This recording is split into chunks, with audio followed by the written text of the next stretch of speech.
These cold temperatures, we've been talking about it. The girls, we don't like it, do we, Carly? No, we don't. Not at all. We're not fans. Not fans at all.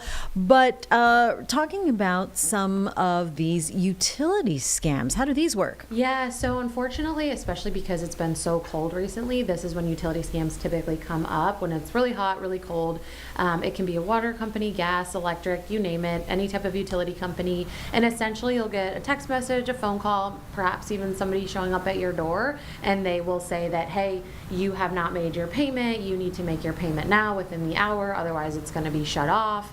We'll cut your services. And so any of those really heavily pressured sales tactics should be red flags for people, regardless of how they have approached you, because none of the utility companies are going to do that to you. I know especially Duke Energy has spoken out about this. We've actually partnered with them back in November for Utility Scam Awareness Day. We just want to make sure people know that this is happening. And so, especially if somebody comes to your door, I always just say, if you don't know them, don't answer it. But definitely don't let people in your house, because they could potentially also want to say, hey, we can replace your equipment, we can do this, that, or the next.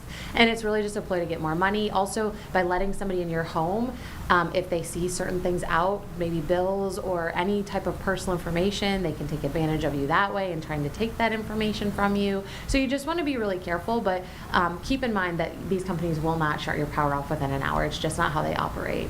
Oh, that is good to know. So that immediate threat of shut off, because that is what we fear, right? Yeah. So don't pay anyone at that time. Exactly. And so, share this information with your friends, your family. Word of mouth is the biggest way to sort of get this around, because especially an older demographic, older population, they're not familiar with this. They don't pay as much attention to media and stuff like that. They don't know that this is happening. So they might get a text message, a phone call with somebody that's on the other end that's very demanding. And it puts people into a different state of mind. It makes them very concerned and worried, and especially in these low temperatures, if somebody's threatening to turn off your heat or your gas, obviously you're gonna be a little bit paranoid about that. And so we just want people to be aware. We want to educate consumers. These things happen.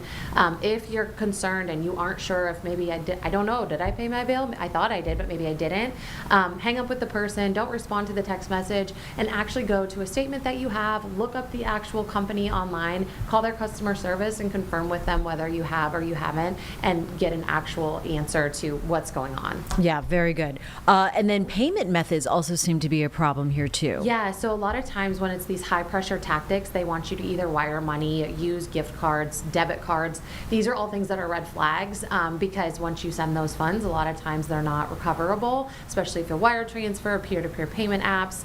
We always tell people to pay with a credit card if you can. That way you have at least a little bit of financial protection and backing should you ever need to dispute something.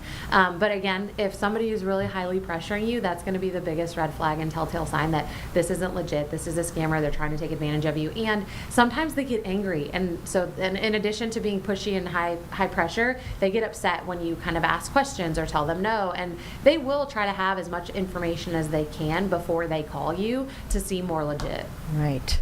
Oh my goodness. Yeah. High pressure. Don't give in to the high pressure Yes. anyway. And don't let anyone inside your house. Yes. I know you said that. If it's high I mean, pressure, who does somebody that? to your face to face, like it can be a little intimidating to like Yeah. shoo them away. Like how should somebody go shoo these people So away? my personal opinion is just don't answer your door. Right. You are Right, not I don't do obligated that to answer anyway. I've had people come to my door and I can see it on my phone, my doorbell, and I'm like, I don't know you. Right. Sorry. Yeah. No. Yeah. Yeah. And I just keep on doing what I'm doing at my house, and I'm like, you're not obligated to answer your door for anyone. So Right.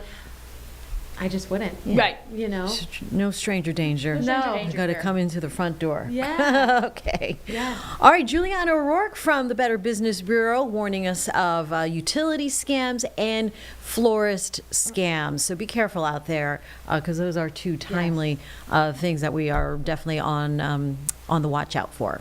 All right, Juliana, thank you so much. Thank you.